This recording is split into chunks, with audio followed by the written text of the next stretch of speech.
All right. Hello, everyone, and welcome to a segment I like to call Unsung Heroes, where we're getting to know our community as a whole, and you get to know people that make impacts on that community. Today, I am with Wesley Lanter. By the way, I'm Nate Dogg. So, Wesley, you want to tell us a little bit about yourself?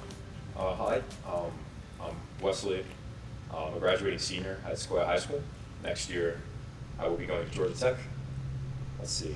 In high school, I did debate and chorus, so those were my big extracurriculars. I also did track, and then a lot of service clubs. So Mu Alpha Theta, National Spanish Honor Society, NHS Beta Club, all those. So, yeah. And so, as you've mentioned, you've participated in so many different clubs and activities. You've participated in speech and debate, chorus, National Honor Society, National Spanish Honor Society. You were a thrower for track, and like you, in those time period that you've had so many different leadership positions, such as captain of the Lincoln Douglas debate, and the leader of the men's quartet. And chorus, and then you were the president of National Spanish Honor Society for 2 whole years. How do you stay organized with all that stuff on your plate? Um, it would sound kind of bad to say luck, so um, I think it's definitely like a big combination of planning and flexibility.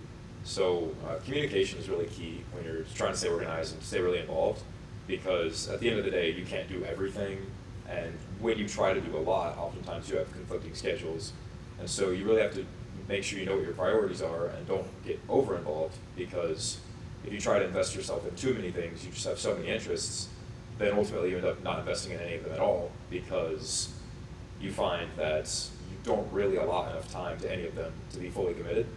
And so you just have to communicate to sponsors of clubs and to coaches and just make it known that, like, I'm doing this. I don't know what your schedule looks like for the next month or so, but that's what's going on with me. So how can we work with that? And so a lot of coaches, sponsors, they're really understanding, and they want the best for you. They want you to grow as a person, and they also want you to find success in their activity. And so you find that the more you communicate and the more you're open with the people who run what you do and who work with you, then the more flexibility you can have and the more you can put on your plate, because you're able to allot more time to what you really are passionate about, and make time for other things that you want to try and get invested in. I gotcha, absolutely. I think communication is very key, regardless of what you're doing, because you want to get stuff accomplished, and you want to get stuff accomplished, you need to talk to people, make sure the schedule's working. So yeah. All right. And so, as we talked about, you like to participate in a lot of community serving oriented clubs like National Honor Society, National Spanish Honor Society, and Beta Club.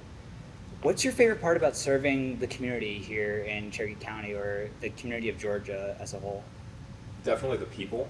I think that getting to meet new people, figure out new perspectives, and learn about the community as a whole is just such a gift.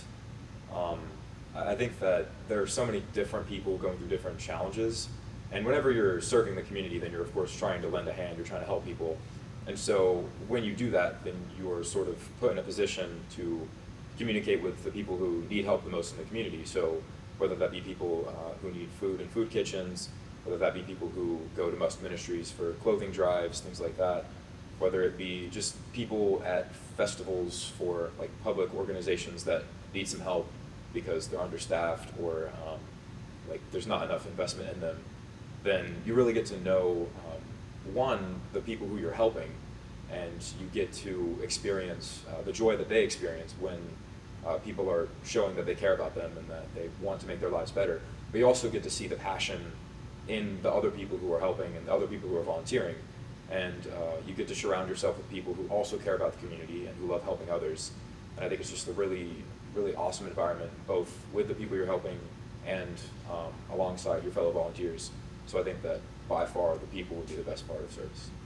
I gotcha. I'm glad you've had those good experiences with getting to work with other people in the community and getting to recognize those people in the community, whether it's the stuff they're going through, or the people that are working together to achieve those goals with stuff like Must Ministries and the food kitchens. What were some like motivations and drives that have pushed you to become the person you are today? I think that growing up, I was always taught to put others first and to try to lend a hand whenever you can. And I think that certainly shapes a lot of what I've chosen to do in my life. But also I think that other people's investments, like coaches, teachers, who've driven me to pursue my talents further and to be the best self that I can be, definitely played a huge role as well. To give examples, I recently graduated salutatorian at Sequoia, and going into high school, then I wasn't like obsessed with grades or anything. It wasn't something that I prioritized 100%. And then just seeing teachers invest in me and want me to learn more and push me to be better really gave me the drive to try and excel more in school and to push myself to succeed even further. And then when it comes to sports, activities like chorus and debate, then just seeing coaches believe in me and having the support of my team behind me has always been such a huge driving factor, because I, of course, want to make them proud, and I want to perform well. And so those have been huge influences as well. I'm glad to hear that, especially that team aspect. I always think is important. Yeah. Because when you have that team that's with you, whether it could be just another person, it could be a whole sports team potentially, or like you were mentioning your choir group. Yeah. Those people help shape anyone, and they help when they see you as like a leader or as a main figure. They look up to you, and seeing what you've done, they definitely are following in your footsteps and being like, hey, I want to be like Wesley. Nice. So yeah. And then you've started multiple different groups. Like you started a tutor business, and you also started a club at Sequoia called the Young Democrats of America. What was your inspiration for those groups, and what obstacles did you have to face, whether it be starting it or during it? For tutoring, then I initially got the idea just because I did tutoring for Beta Club and National Spanish Honor Society. So they offer lunch tutoring, so I would be helping people out there. And I, along with a lot of my fellow students, had a lot of trouble in some of the math classes at Sequoia. Pre-calc and then calculus BC were really tough. And so kind of going through those and really getting challenged in school for the first major time kind of showed me that I feel like after going through it and pushing myself through those experiences, that I felt like I could go back and help other people who are going through it. And so I started tutoring on the side, and so people who would reach out would be like, yeah, I'm really struggling with this class. I'm doing my homework, I'm doing what I'm supposed to do, but it's just not clicking. That was something I could relate to, and it was something that I wanted to help them through, because I've been in those shoes, and I know that it's really frustrating when you feel like you're doing everything right, and then you just don't get the A, and it's just, you don't know what to do. And so it was just really awesome for me to be able to see the light click on in people's minds when I would be helping them, and see them understand something that they had been struggling with on their own for days, maybe even weeks at a time. And then for Young Democrats of America, I founded that because I'm just a huge advocate for social activism. I think being involved in the community is very important, and I think that politics is a huge way to do that, because ultimately politicians influence a huge amount of our society and the way people interact and how people are treated. And I would consider myself more on the left, just because I think that typically correlates more with trying to help others and provide opportunity to all. And those are huge things that I'm a big supporter of. And so I also think that that side tends to be more involved in the community and in organization with groups that might not always get the same privileges as other groups. And so that's been something that I've always supported. And so I was talking with a few of my friends, and we knew that we had those values. We knew that we were on the left and we wanted to make positive change in that way, but we just didn't know how. And I was like, well, one of my friends founded a club at his school, the Young Democrats of America, and they organized, they got people registered to vote, they put up campaign posters for politicians, things like that. I was like, we could do that. And so I got my friend Audrey and we founded Young Democrats of America, and we had meetings where we would just discuss political issues and try to raise awareness for politics, because we have a lot of students who aren't involved in it, just because when you're under 18 you can't vote, so people don't think that it's important.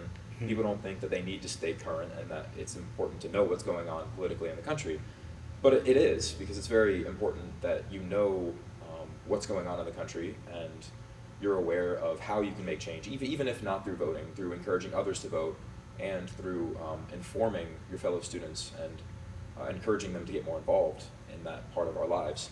And so I formed that really to mainly spread awareness and to encourage people to look into leftism and the benefits it can offer to our community, but additionally to organize and hopefully make a real difference politically.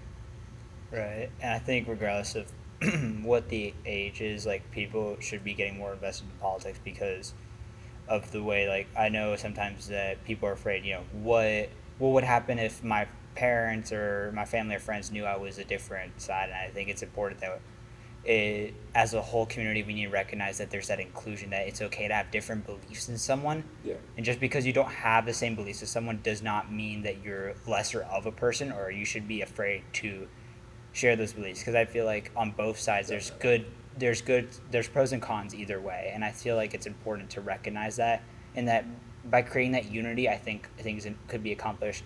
And like, the national government's the main goal, but I think it's always important to look locally in the community, because if you can make the impact on the community, then other communities around, like, for example, Cherokee County, like Fulton and Cobb, will see that impact, and it will spread over there. And then if you get that to the state level, then other states are going to see that as well. So it's just kind of going little by little, like Absolutely. Inch by inch. Yeah.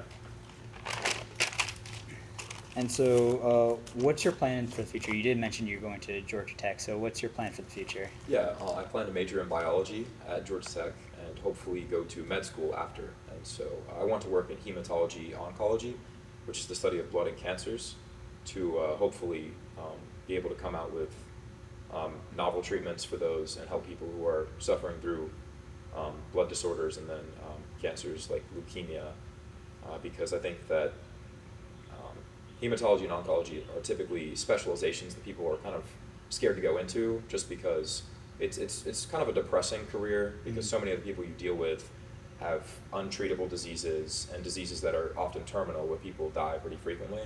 So when you're posed that or another option, a lot of people want to take the other option just because they'll be able to build like longer standing relationships with patients and hopefully have more hope with treatments. But my thing is, I feel like we need more hope in hematology and oncology, because a lot of people think that, oh, it's just like terminal diseases and stuff, those people are most likely going to die. And I think that that's kind of a harmful perspective to have, because right now we don't necessarily have treatments for those things, but that doesn't mean we won't in the future. And I hope to be a part of that change, and I hope to be able to help those people who are often scared and vulnerable and don't really know what to do next. I'm glad you chose that. You're choosing that path, and obviously, I wish the best for you and when you head to college, and wherever life takes you, because we all know that sometimes life, it can be unexpected, so that could change. But I'm glad you chose that path, and you're going to give hope to so many other people with the work you do. Thanks. And then, what would you tell others that are like wanting to be more involved in their community, that want to make an impact on the community? What would you tell them? I would say try new things, because ultimately, through founding new clubs, by leading clubs, then I figured out what I like and what I don't like about helping in the community, the parts of service that I want to change and make better, and the parts that I enjoy and want to keep doing. And I think that it's very important in high school, because we're not necessarily able to make as much of an impact as people who are adults, who have more time, more resources, things like that. But right now is the time to shape how we want to help our community and shape in what way we want to make a difference. And I feel like the more people try and the more they're willing to take more responsibility and put their neck out, even if they might get burned by something, to take risks and to really just put yourself out there and do anything that you feel like would help the community and learn from them, even if they don't go as you expected. I think that those are very huge ways that people can help the community. And ultimately, I would say don't be scared, because oftentimes people think, oh, somebody's going to judge me for doing this thing, or like serving this particular group wouldn't be as fun or fulfilling as serving another group, something like that. And I feel like ultimately you should follow the way that you think you can help your community. And so if you feel driven to serve your community in a certain way, then do it. And if people who are like fear mongering, telling you that maybe you shouldn't do that. If it doesn't go well, then they're right. Tough. You can try something else, and you've learned from that. And if they're wrong, then you've made a significant impact in your community in a way that you were passionate about. And so ultimately, there's no risk to trying new types of service and to expanding your horizons. And so either you learn from it or you learn that you love it. And either way, then that's a win. Yeah, I absolutely agree about the part that you shouldn't let people dictate your decisions. Like, I think it's important to like listen to people, you know, because they can have an influence on it, but don't let like a specific person or group of people dictate your decision because they say it's wrong. Yeah. It's important to recognize that there's a distinction between, you know, what your peers think is right and what you think is right, and I think you've really hit the nail on that. Absolutely. Is there anything else you would like to add at all, or any advice you'd like to share from apart from what you've stated? I think that it's very important that even when the going gets tough, to persevere. Because I think that oftentimes in service, the thing that people get caught up on is that it's not easy. It's hard. People will try to get their 50 hours for a service club, and then they'll be, I'm done. I don't have to do anything else. And if that's your perspective going into it, then ultimately you shouldn't have joined the club in the first place, because you weren't doing it to make a difference. You weren't doing it because you cared about your community. You were doing it to look good. And I think that that pushing yourself and persevering, even when the going gets tough, when it's not easy to serve, when you're really busy and you feel like I can volunteer next month, I can go out of my way to help others later. I think that that's when it really shows if you still help people then. Because I think when you're busiest and helping others costs you the most is when it means the most. Because ultimately, it doesn't take a lot to go to a soup kitchen on a Sunday when you don't have anything going on, but it does take a lot when you go regularly and you make it a part of your schedule and you make making a difference a priority. And so I think that my main encouragement would be to make sure that service is not just something you're getting checked off. It's not just something that you're doing because people tell you to, but to do it because you want to help people and you want to make a difference, and to make that difference even when it's not easy. I absolutely agree with that. Thank you so much, Wesley, for your time. And I actually wanted to do something that would be a new custom. So for anyone that does one of these interviews, we'll end up getting to sign a baseball so we can preserve the memory of this interview. So Wesley, you mind signing this? All right. Gotta open it. Okay. Is this how you I don't know how to do this. Aha, okay, there we go. Awesome. Thank you so much, man. Of course. Thanks for having me. Of course. Anytime, man. Anytime. Hope I put this back right.